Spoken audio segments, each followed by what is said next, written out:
चाकणमध्ये अजित पवारांनी वाहतूक कोंडीचा आढावा घेण्यात आला। अजित पवारांनी पुणे नाशिक महामार्ग, चाकण तळेगाव, चाकण शिक्रापूर महामार्ग तसंच औद्योगिक वसाहतीमधील वाहतूक कोंडीची पाहणी केली। पडळकरांच्या कार्यकर्त्याचा फिल्मी स्टाईल अपहरणाचा प्रयत्न करण्यात आला। शरणू हांडे असं अपहरणाचा प्रयत्न झालेल्या व्यक्तीचं नाव। पोलिसांच्या प्रयत्नामुळे कार्यकर्त्याचा जीव वाचला।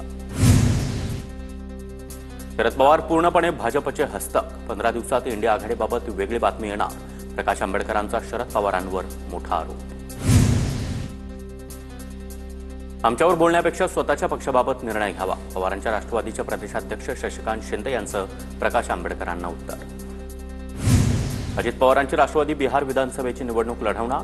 विश्वसनीय सूत्रांची माहिती। बिहारमधील काही जागांवर राष्ट्रवादी स्वतंत्र निवडणूक लढवणार का? निवडणूक लढवण्यासाठी अजित पवारांच्या राष्ट्रवादीकडून चाचपणी सुरू।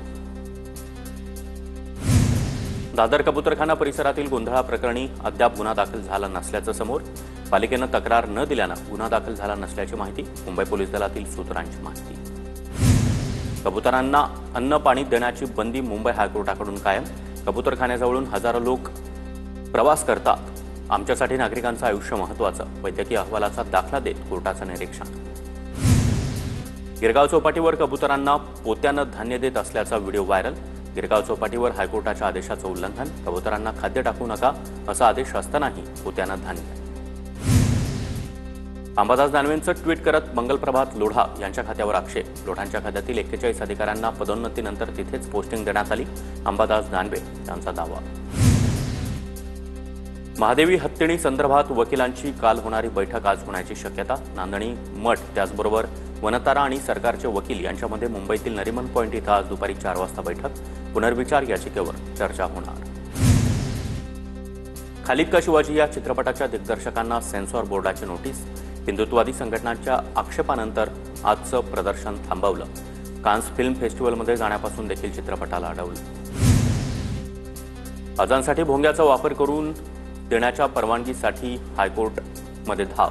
पोलिसांनी सुरू केलेल्या कारवाईच्या पार्श्वभूमीवर 24 दर्ग्यांनी कोर्टात धाव घेतली। न्यायालयाचं सरकारला भूमिका स्पष्ट करण्याचे आदेश। कर्जमाफी आणि हमीभाव याबाबत सरकारची समिती गठीत। मात्र कर्जमाफीवरून आमचं आंदोलन सुरू असून 2 ऑक्टोबरला आम्ही मुंबईला जाणार असल्याचं बच्चू कडूंनी सांगितलं। राष्ट्रीय स्वयंसेवक संघाचे सरसंघचालक मोहन भागवत यांनी शिवकालीन वाघनखांची पाहणी केली। शिवकालीन वाघनखं सध्या नागपुरातील मध्यवर्ती संग्रहालयामध्ये ठेवण्यात आली आहेत। महापर्यटन महोत्सवानंतर महाराष्ट्र सुरक्षा दलाच्या 25 जवानांची तुकडी महाबळेश्वरसह पाचगणीमध्ये तैनात करण्यात आली। मुंबईत देखील ट्रायडंट हॉटेल, मरीन ड्राईव्ह परिसरामध्ये पर्यटकांच्या सुरक्षेसाठी दुसरी टीम तैनात। शंभूराज देसाईंची माहिती। सातारामध्ये शंभूराज देसाईंना पत्रकार परिषदेमध्ये फोन आला। जिल्हाधिकाऱ्यांच्या दालनामधील लँडलाईनवरून आलेला फोन देसाईंनी उचलला। समोरच्या व्यक्तीची सातबाऱ्यासंदर्भातील अडचण शंभूराज देसाईंनी लगेच दूर केली। आणीबाणीच्या काळामध्ये लढलेल्या लोकतंत्र सेनानींना स्वातंत्र्य दिनाच्या सोहळ्यामध्ये आमंत्रित करावं। सुधीर मुनगंटीवार यांची मुख्यमंत्री देवेंद्र फडणवीस यांच्याकडे मागणी। पनवेल महापालिकेचे भाजपचे माजी नगरसेवक अमर उपाध्याय यांची भाजपच्या खारघर शहर उपाध्यक्षपदी निवड। अमर उपाध्याय यांचं पनवेल आणि खारघरमध्ये भाजपमध्ये अनेक वर्षाचं काम। उत्तराखंडमध्ये महाराष्ट्रातील 151 पर्यटक अडकल्याची माहिती। सरकारच्या वतीनं गिरीश महाजन उत्तराखंडात पोहोचले। 120 पर्यटक आमच्या संपर्कात। 30 ते 31 जणांशी संपर्क नाही। मंत्री योगेश कदम यांची माहिती। कोथरूडमधील 3 मुलींना मारहाणीचं प्रकरण। पुणे जिल्हाधिकारी कार्यालयाबाहेर अखिल भारतीय जनवादी महिला संघटनेचं आंदोलन। कोथरूड पोलीस ठाण्यामधील पोलीस कर्मचाऱ्यांवर गुन्हा दाखल करण्याची मागणी। जळगावमध्ये ठाकरेंच्या शिवसेनेचं 11 ऑगस्टला विविध मागण्यांसाठी भव्य मोर्चाचं आयोजन। मोर्चाच्या नियोजनासाठी जळगावात जिल्हा पदाधिकाऱ्यांची बैठक पार पडली। मुळशी धरण परिसरामध्ये मिवायाकी प्रकल्पातील जंगल साकारलं जाणार। जपानमधील अनोख्या पद्धतीचं अनुकरण पुण्याच्या मुळशी धरण परिसरात केलं जाणार। 47 एकरांवर 2,70,000 देशी वनस्पती लावल्या जाणार।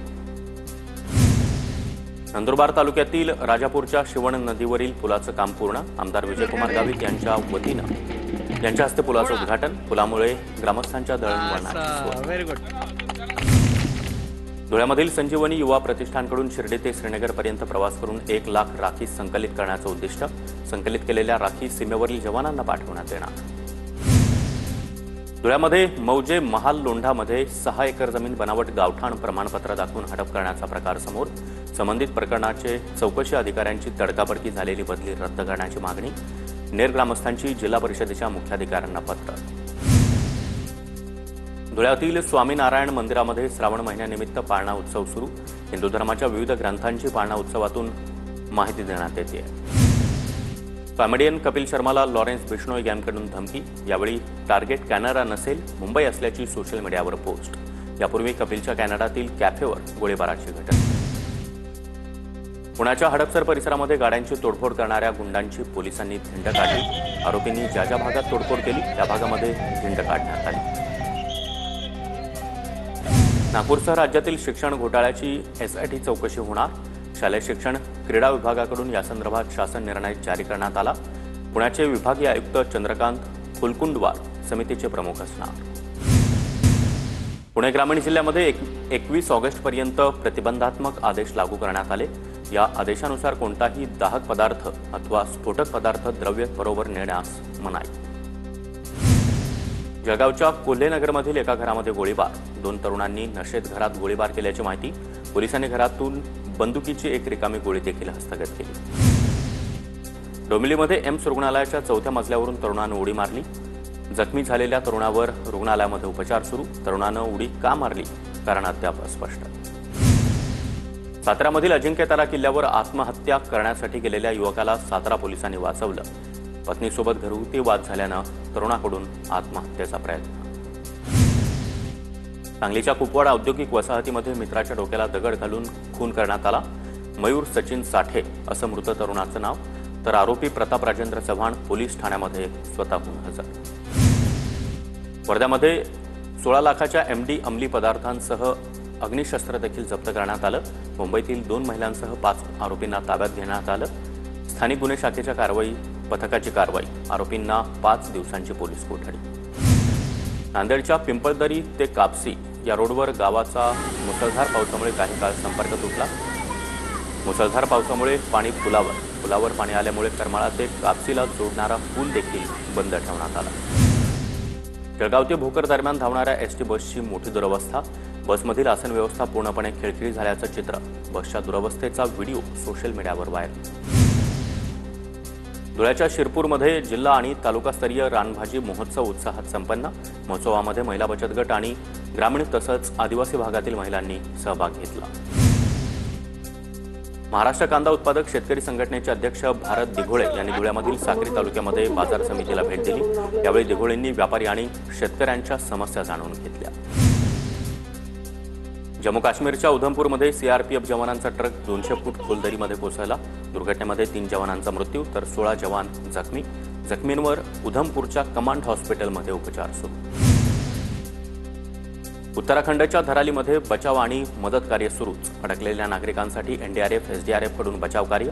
आतापर्यंत जवळपास 200 पेक्षा जास्त लोकांना बाहेर काढलं. शिमल्यामध्ये ढगफुटीनं पूर. चंदीगड मनाली चौपदरी उड्डाण पुलावर भूस्खलनामुळे भेगा.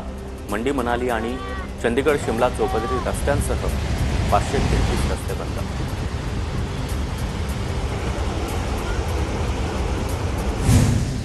पाकिस्तानी लष्कर प्रमुख मुनीर या आठवड्यामध्ये अमेरिकेला भेट देणार. 2 महिन्यामध्ये वॉशिंग्टनचा दुसरा दौरा. मुनीर राष्ट्राध्यक्ष डोनाल्ड ट्रम्प यांना भेटण्याची शक्यता. युक्रेन युद्धावर लवकरच रशियाचे राष्ट्राध्यक्ष व्लादिमीर पुतीन यांना भेटणार. युक्रेन युद्ध संपवण्यासाठी करार करण्याचा बैठकीचा उद्देश. अमेरिकेचे राष्ट्राध्यक्ष डोनाल्ड ट्रम्प यांची माहिती. अमेरिकेतील जॉर्जिया राज्यामध्ये लष्करी तळांवर हल्ला. हल्लेखोरानं 5 सैनिकांवर हल्ला केल्याची माहिती. हल्ल्यानंतर लष्करी तळाचे काही भाग सील.